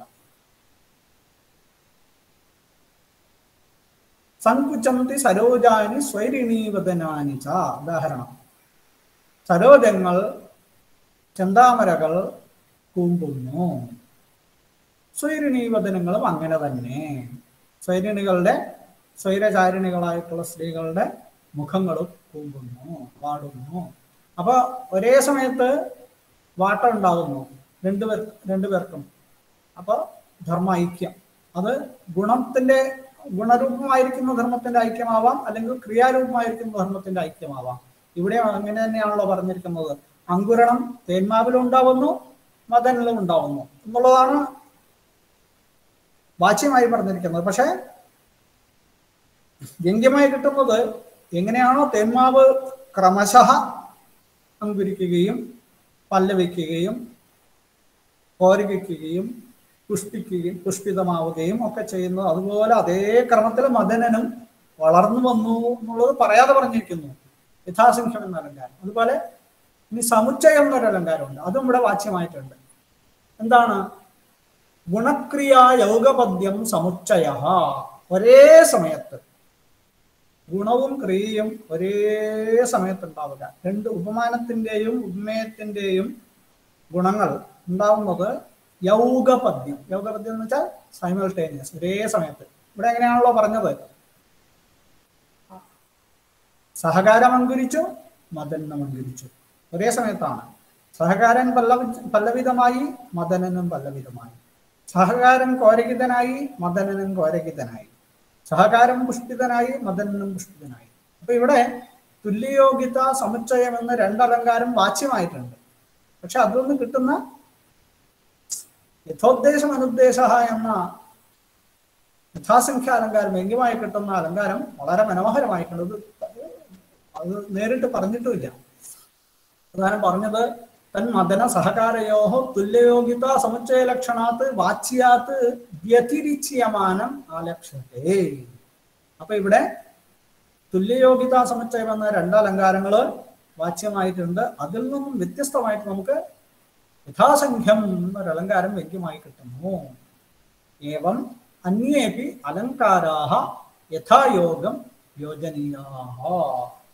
ഇങ്ങനെ വേറെയും അലങ്കാരങ്ങൾ നമ്മൾ മനസ്സിലാക്കണം, ഒരുപാടുണ്ട്, മനസ്സിലായിക്കോളണം എന്നാണ്. അപ്പൊ കുറച്ച് അലങ്കാരങ്ങൾ കാണിച്ചു തന്നു.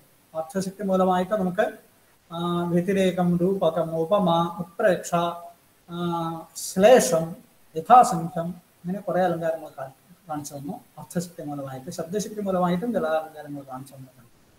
ഇങ്ങനെ ഏവം അലങ്കാരധ്വനി മാർഗം വ്യുത്പാദ്യ തസ്യ പ്രയോജനവത്താം ഖ്യാപയിതം ഇതമുച്യത്തെ.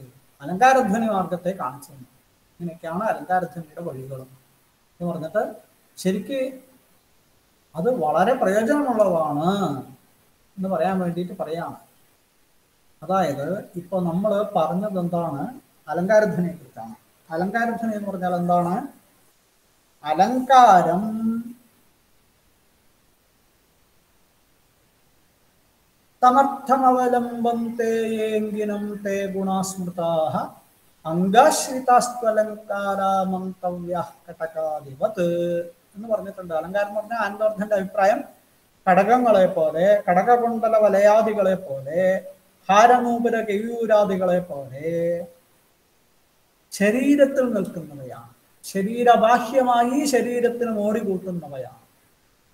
അങ്ങനെയാണല്ലോ. എന്താ പറഞ്ഞത്? തമർത്ഥമവലംബം തേ യേ അങ്കിനം തേ ഗുണാഹ സ്മൃതാഹ. രസാദിലക്ഷണമായിരിക്കുന്ന വ്യംഗ്യമായ അർത്ഥത്തെ ആശ്രയിച്ച് നിലകൊണ്ട് കവിതയ്ക്ക് മോടി കൂട്ടുന്ന, മാറ്റുകൂട്ടുന്ന ധർമ്മങ്ങളെ ഗുണങ്ങൾ എന്ന് പറയുന്നു. തമർത്ഥമവലംബം തേ യേ അങ്കിനം തേ ഗുണാഹ സ്മൃതാഹ. ആത്മനിഷ്ഠങ്ങളായിട്ടുള്ള ധർമ്മങ്ങളെ ഗുണങ്ങൾ എന്ന് പറയുന്നു. അംഗാശ്രിതാഹ, ശരീരാശ്രിതങ്ങളായിരിക്കുന്ന. കാവ്യത്തിന്റെ ശരീരം എന്ന് പറയുന്നത് ശബ്ദവും അർത്ഥവും. ഈ ശബ്ദവും അർത്ഥത്തെയും ആശ്രയിച്ച് അതിന് മാറ്റുകൂട്ടുന്ന, അതിലൂടെ കവിതയ്ക്ക് ശോഭയേകുന്ന, മാറ്റിയേറ്റുന്ന ധർമ്മങ്ങളെ അലങ്കാരങ്ങൾ എന്ന് പറയാം. ഏതുപോലെ? വള, കമ്മല്, നെക്ലേസ്, ഇതുപോലെ എന്ന് പറഞ്ഞിട്ടുണ്ട്. ഇപ്പൊ എന്താ പറഞ്ഞത്? അലങ്കാരങ്ങൾ ധ്വനിയായിട്ട് വ്യംഗ്യമായിട്ട് വരുമെന്നും പറഞ്ഞു. അപ്പൊ ആദ്യം പറഞ്ഞ അലങ്കാരങ്ങൾ വെറും ബാഹ്യമായിട്ടുള്ള അലങ്കാരങ്ങളാണ് എന്ന് നേരത്തെ പറഞ്ഞിരുന്നു. ഇപ്പൊ പറഞ്ഞത് എന്താണ്? അർത്ഥശക്തി മൂലമായിട്ട് അലങ്കാരങ്ങൾ വരും. അപ്പൊ അർത്ഥശക്തമായിട്ട് വ്യംഗ്യമായിട്ട് വരുന്ന, വ്യംഗ്യം എന്ന് പറഞ്ഞാൽ കാവ്യത്തിന്റെ പ്രധാനമായ അംശമാണ്, ആത്മാവാണ്. അലങ്കാരം ആത്മാവായിട്ട് വരുന്നു. അപ്പൊ തന്നെ നമുക്ക് സംശയം തോന്നാം. ഇപ്പൊ ഒന്നുകൂടി കടുപ്പിച്ച് പറയാണ്. ഇപ്പൊ പറയുന്ന കാര്യം എന്താ ചോദിച്ചു കഴിഞ്ഞാൽ വളരെ രസകരമായ സംഭവമാണ്. ഇടോ, നമ്മള് ശരീരത്തിലണിയുന്ന ബാഹ്യമായ അലങ്കാരങ്ങൾ ശരീരത്തിന്റെ ഭാഗമാവില്ലല്ലോ. ചിലർക്ക്, ചില കവികൾക്ക് ശരീരത്തിന്റെ ഭാഗമാക്കാനും കഴിയും അലങ്കാരങ്ങളെ. അവ തന്നെ ആത്മാവിന്റെ തന്നെ ഭാഗമായി വന്നാൽ അയ്യോ എന്തൊരു രസമായിരിക്കും, എന്തൊരു അഴകായിരിക്കും എന്നാണ് പറയുന്നത്. അപ്പൊ ഇത് ആനന്ദവർദ്ധന്റെ അഭിപ്രായത്തിൽ അലങ്കാരങ്ങൾ ബാഹ്യങ്ങളാണോ ആന്തരങ്ങളാണോ എന്ന് ചോദിച്ചാൽ ഇവിടെ നമ്മൾ കഴിയും. ഇവിടെയാണ് പറയുന്നത് ചില അലങ്കാരങ്ങൾ, അതായത് ഇപ്പോ കവിത ഉണ്ടായ പിന്നെയാണോ അലങ്കാരങ്ങൾ ഉണ്ടാവുന്നത്? അലങ്കാരങ്ങൾ ചമയ്ക്കുന്നത് കവി അല്ലല്ലോ. കവിത ഉണ്ടാവുമ്പോൾ തന്നെ ഉണ്ടാവണമെന്ന് പറഞ്ഞിട്ടുണ്ട്. അപൃഥഗ്യത്ന നിർവർത്തിയ സോലങ്കാരോധ്വനവുമതഃ. കാവ്യശരീരം ഉണ്ടാവുമ്പോൾ തന്നെ അലങ്കാരങ്ങളോ ഒന്നിച്ചുണ്ടാവണം. അങ്ങനെ ഉണ്ടാവുന്ന ചില അലങ്കാരങ്ങൾ കാവ്യശരീരത്തിൽ നിന്നും വേറിട്ടാണോ, ശരീരം തന്നെ അല്ലേ എന്ന് തോന്നും. അല്ലെങ്കിൽ ശരീരത്തിന്റെ ഭാഗമായി തീർന്നിട്ടുണ്ടാവും. ഇവിടെ ആനന്ദവർദ്ധൻ പറയുന്ന ഭാഷയെ അഭിനവഗുപ്തൻ രണ്ടായിട്ട് കാണുന്നുണ്ട്. അതായത് അലങ്കാരങ്ങളെ ശരീരത്തിന്റെ ഭാഗം, ശരീരത്തിന്റെ ഭാഗമാക്കാൻ കഴിയുകയില്ല, അത് ദുഷ്കരമാണ് എന്ന് പറയുന്നുണ്ട് ഒരർത്ഥം. മറ്റൊരർത്ഥം, ദുഷ്കരമാണെങ്കിലും ചില കവികൾ ബാഹ്യമായിട്ടുള്ള അലങ്കാരങ്ങളെ, ഹാരനൂപുര കേയൂര സമാനങ്ങളായിരിക്കുന്ന കാവ്യാലങ്കാരങ്ങളെ, ബാഹ്യാലങ്കാരങ്ങളെ കാവ്യശരീരത്തിന്റെ ഭാഗമായി ശരീരീകരിക്കുന്നു. ശരീരീകരിക്കുക എന്ന് വെച്ചാൽ ശരീരമല്ലാത്തതിനെ ശരീരമാക്കുക. അത് ചില കവികൾക്ക് സാധ്യമാകും. അത് തന്നെ ബുദ്ധിമുട്ടാണ്. ചില കവികൾക്ക് സാധ്യമാകും. പക്ഷെ അതേ അലങ്കാരങ്ങൾ ആത്മാവിന്റെ തന്നെ ഭാഗമായി മാറിയാൽ എങ്ങനെയായിരിക്കും എന്നാണ് വല്ലാത്തൊരു അഴകിൽ കിട്ടുന്നതാണ്. അപ്പോ ഈ നമുക്ക് ശരീരത്തിന് അഴക് കൂട്ടാനാണല്ലോ ഇതിൽ നമ്മുടെ ശരീര അവയവങ്ങളിൽ പലതും നമ്മൾ ചെയ്യുന്നു. അഴക് കൂട്ടാൻ, അതിന് കളർ കൂട്ടുക, കളർ കുറയ്ക്കുക, തലമുടി കറുപ്പിക്കുക, വെളുപ്പിക്കുക, പുരികം മുറിക്കുക, മീശ മുറിക്കുക, അത് രോമങ്ങൾ വടിച്ചു കളയുക, രോമങ്ങൾ പിഴുതെറിയുക, ഇങ്ങനെ എന്തൊക്കെയോ ചെയ്യുന്നുണ്ടല്ലോ. ഇപ്പൊ നോക്കൂ, നല്ലൊരു പുഞ്ചിരി, ഇത് നല്ല പുഞ്ചിരി, മന്ദസ്മിതം, അല്ലെങ്കിൽ കണ്ണ് ചിരിക്കും. ചിലപ്പോൾ ചില ആളുകളുടെ കണ്ണ് മാത്രമായിട്ട് ചിരിക്കും. ഈ ചിരി ശരീരത്തിലുള്ളതാണോ അതോ ശരീരബാഹ്യമായിട്ടുള്ളതാണോ അതോ ആത്മാവിലുള്ളതാണോ? ഒന്ന് ആലോചിച്ച് നോക്കുക. വ്യക്തിത്വത്തിലുള്ളതാണോ അതോ ശരീരബാഹ്യമായിട്ടുള്ളതാണോ അല്ല ശരീരമാണോ? ബുദ്ധിമുട്ടാണ് അല്ലേ പറയാൻ. അതുപോലെയാണ് ഇവിടെ പറയുന്നത്. ആനന്ദവർദ്ധനം പറയുന്നത് ചിലപ്പോൾ നമുക്ക് മനസ്സിലാക്കാൻ ബുദ്ധിമുട്ട് തോന്നി. ഇത് തന്നെ മനസ്സിലാക്കാൻ ബുദ്ധിമുട്ടാണ്. കാരണം കടകകുണ്ടലാദികൾ പോലെയുള്ള അലങ്കാരങ്ങൾ ആത്മാവായിട്ട് വരുന്ന, അപ്പൊ ഇതുവരെ പറഞ്ഞു വെച്ചത് അലങ്കാരധ്വനി എന്നാ പറയുന്നത്. ധ്വനി എന്ന് പറഞ്ഞാൽ കാവ്യത്തിന്റെ ആത്മാവാണ്. അലങ്കാരം തന്നെയാണ് ആത്മാവ് എന്നാണ് പറയുന്നത്. ശരീരത്തെ അലങ്കരിപ്പിക്കുന്ന വസ്തുക്കള്, ശരീരത്തിന് മാറ്റുകൂട്ടുന്ന ബാഹ്യമായിട്ടുള്ള വസ്തുക്കള് ആത്മാവ് തന്നെ ആയി മാറുകയാണ് എന്നാ പറയുന്നത്. ഇപ്പൊ അത് ഒരു പടിയും കൂടി കടന്നിട്ട് വളരെ വ്യക്തമായിട്ട് പറയാണ്. ശരീരീകരണം യേഷാം വാച്യത്വേ ന വ്യവസ്ഥിതം തേ അലങ്കാരാഹ പരാം ഛായാം യാന്തി ധന്യംഗതാംഗതാഹ.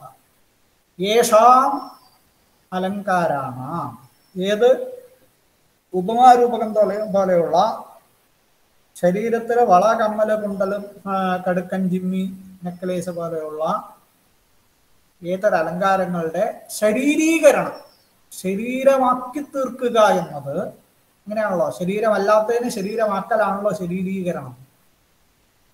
വാച്യദശയിൽ പോലും വാച്യത്വേ ന വ്യവസ്ഥിതം, സാധ്യമല്ല. അലങ്കാരം ശരീരബാഹ്യമാണ്, ശരീരത്തിന് പുറത്തുള്ളതാണ്.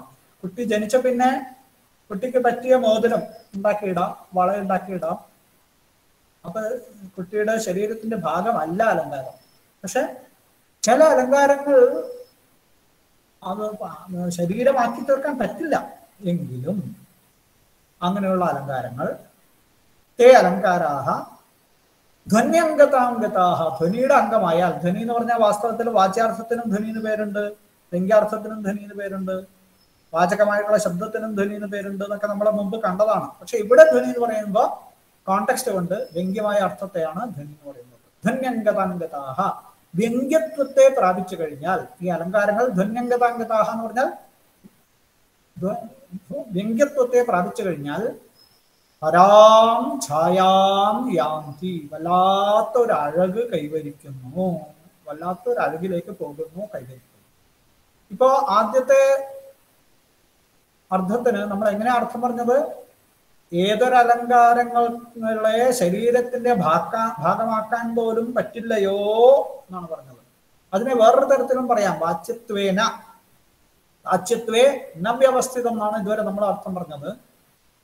ഇപ്പൊ നമ്മൾ പറയാണ് ഏതൊരലങ്കാരങ്ങളെ വാച്യത്വേന വ്യവസ്ഥിതം, വാച്യമായിട്ട് പറഞ്ഞിട്ടുണ്ടോ? ഏതൊരലങ്കാരങ്ങളെ, അലങ്കാരങ്ങളുടെ ശരീരീകരണത്തെ വാച്യമായിട്ട് പറഞ്ഞിട്ടുണ്ടോ എന്ന് പറഞ്ഞാൽ ചില അലങ്കാരങ്ങളെയൊക്കെ ശരീരത്തിന്റെ ഭാഗമാക്കാൻ കഴിയും.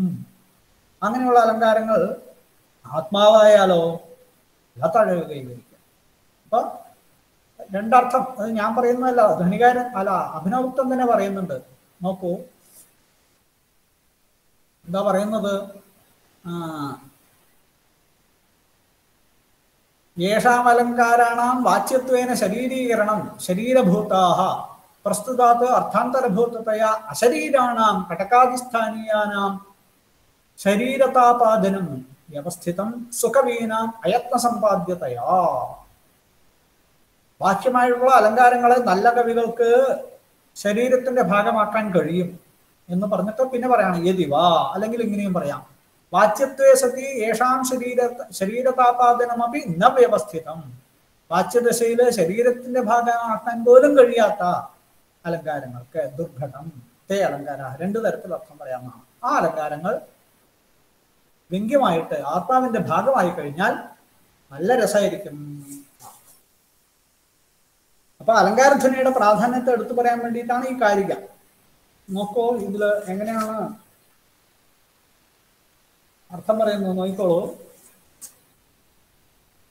വാച്യം എന്ന നിലയിൽ അലങ്കാരങ്ങളെ കാവ്യത്തിന്റെ ശരീരം തന്നെ ആക്കി തീർക്കുക സുവ്യവസ്ഥിതമാണ്.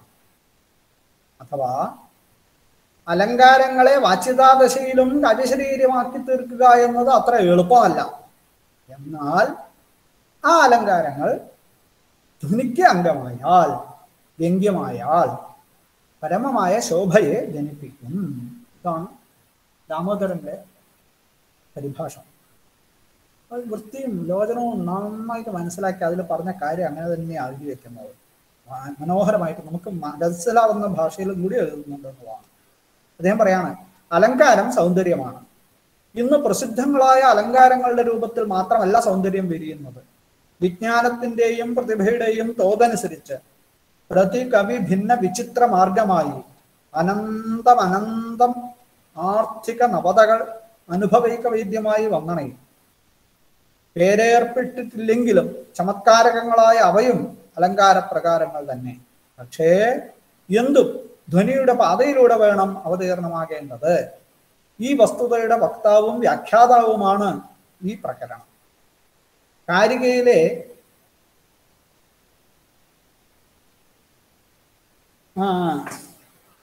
വാച്യത്വേന എന്നതിന് വാച്യത്വേ ന എന്ന് രണ്ട് പദമാക്കിയും വ്യാഖ്യാനിച്ചിരിക്കുന്നു. എന്ന് പറഞ്ഞാൽ ആദ്യം വാച്യത്വേന എന്ന് ഒറ്റ പദമായിട്ടും പിന്നെ വാച്യത്വേ ന എന്നും. ശരീരീകരണം എന്ന് എന്നാൽ ശരീരമല്ലാത്തതിനെ ശരീരമാക്കുക എന്നർത്ഥം. ശബ്ദാർത്ഥങ്ങളാണല്ലോ കാവ്യത്തിന്റെ ശരീരം. അലങ്കാരമില്ലെങ്കിലും കാവ്യം രൂപം കൊള്ളും എന്നതിനാൽ ശബ്ദാർത്ഥ രൂപമാണെങ്കിലും അലങ്കാരത്തെ കാവ്യശരീരമായി ഗണിക്കുന്നില്ല. ശരീരത്തെ ആശ്രയിച്ച് രസാതിരൂപമായ ആത്മാവിനെ പ്രശോഭിപ്പിക്കുന്നവ അലങ്കാരങ്ങൾ. കാവ്യം ചമയിച്ചാണ് ചന്തം വരുത്തിയിരിക്കുന്നത് എന്ന് തോന്നാത്ത മട്ടിൽ, ശരീരം വ്യതിരിക്തമായി തോന്നാത്ത മട്ടിൽ വാച്യമായി അലങ്കാരം ഇണക്കി കാണിക്കുക മഹാകവികൾ രസബന്ധയത്നം കൊണ്ട് തന്നെ നിർവഹിക്കുന്നുണ്ട്. അത് ഒട്ടു ദുഷ്കരമാണ്. അതിവിദഗ്ധകളായിട്ടുള്ള നാഗരികാംഗനകൾ അണിയുന്ന, ഇനി പറയുന്നതൊക്കെ ലോചനത്തിൽ പറഞ്ഞിട്ടുള്ളതാണ്, ഇതവിടെ ലോചനത്തിൽ ഉണ്ട്. കുങ്കുമപീതിക പോലെയുള്ള ചില സാധനങ്ങൾ പറയുന്നുണ്ട്. കുങ്കുമപീതികയും മറ്റംഗരാഗവും പോലെയും കാശ്മീര തരുണികളുടെ ശരീരത്തിലെ പൊൻപൂണാരം പോലെയും വേറിട്ട് കാണാതിരുന്നുകൊണ്ട്, ശരീരത്തിന്റെ ഭാഗമായിട്ട് അത് കാണുന്നത്, ശരീരത്തിൽ നിന്ന് വ്യത്യസ്തമായിട്ടല്ല, കാന്തി പൂരം ചിന്തുന്ന അലങ്കാരമാണ് അലങ്കാരം എന്ന് പറയപ്പെട്ടിരിക്കുന്നു. ഇതാണ് അലങ്കാരത്തിന്റെ ശരീരീകരണം. വാച്യതാദശയിലും അലങ്കാരത്തിന് ഇങ്ങനെ ആത്മരൂപത വരുത്തുക സുഖകരമല്ല. അമ്മട്ടിൽ നിഷ്പന്നമായാൽ ആശ്ചര്യകരമാണ്. അതേ അലങ്കാരങ്ങൾ ധ്വന്യംഗങ്ങൾ, വ്യംഗ്യങ്ങൾ ആയാൽ ആന്തരാത്മികമായ സ്ഫുട സൗഹൃദം കണക്ക് ഏതാണ്ട് സമവായ വൈഭവത്തിൽ വിലസി അസുലഭമായ അന്തഃശോഭയെ ആവിഷ്കരിക്കുന്നതാണ്. ഒരു കൃതിയെ സഹൃദയ സ്പൃഹണീയമായ കാവ്യശില്പമാക്കുന്നത് ധ്വനിയാണല്ലോ. വ്യംഗ്യതാദശയിൽ അലങ്കാരം അപ്രധാനമായിരുന്നാലും ബാലക്രീഡയിലെ രാജത്വം പോലെ വാച്യാപേക്ഷയ ഉത്കൃഷ്ടമായിരിക്കും. ഇവിടെ പറയണം, വേറൊരു അവസാനത്തെ നിരീക്ഷണം വളരെ ഗംഭീരമായിട്ടുണ്ട്. അദ്ദേഹം പറയുന്നത് എന്താ ചോദിച്ചു കഴിഞ്ഞാൽ, വ്യംഗ്യമായിട്ട് അലങ്കാരം കിട്ടിയിട്ട് അതിന് പ്രാധാന്യം വന്നില്ലെങ്കിൽ അലങ്കാരധ്വനി ആവില്ല എന്നൊക്കെ പറഞ്ഞു വെച്ചിട്ടുണ്ടല്ലോ.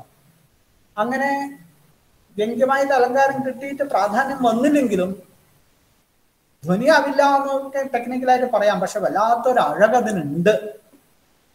അത് ഏതുപോലെ ചോദിച്ചു കഴിഞ്ഞാൽ, കളിക്കുന്ന സമയത്ത് രാജാവാവില്ല, ഞാൻ രാജാവാണ്, രാജാവിന്റെ പാർട്ടാണ് കളിക്കുന്നത്. കുട്ടികൾ കളിക്കുന്നുണ്ടാവും, രാജാവ് മന്ത്രി ഒക്കെ ആയിട്ട് അവർ വേഷം ഇട്ട് കളിക്കുകയാണ്. അപ്പൊ അവരുടെ കളിയിൽ ബാലക്രീഡയിൽ രാജത്വം പോലെ അതിനൊരു മാറ്റമുണ്ട്. അതും വേറിട്ട് നിൽക്കും. സാധാരണ വാച്യാലങ്കാരങ്ങളിൽ നിന്നും വേറിട്ട് നിൽക്കും. അലങ്കാരം ധ്വനിയാവാതെ വ്യംഗ്യമായി നിൽക്കുമ്പോഴും പരമപ്രാധാന്യം കൈവരിച്ചിട്ടില്ലെങ്കിലും വ്യംഗ്യമായി വരുമ്പോൾ അലങ്കാരത്തിന് വല്ലാത്തൊരു അഴക് തന്നെയാണ്. ബാലക്രീഡയിലെ രാജത്വം പോലെയാണത്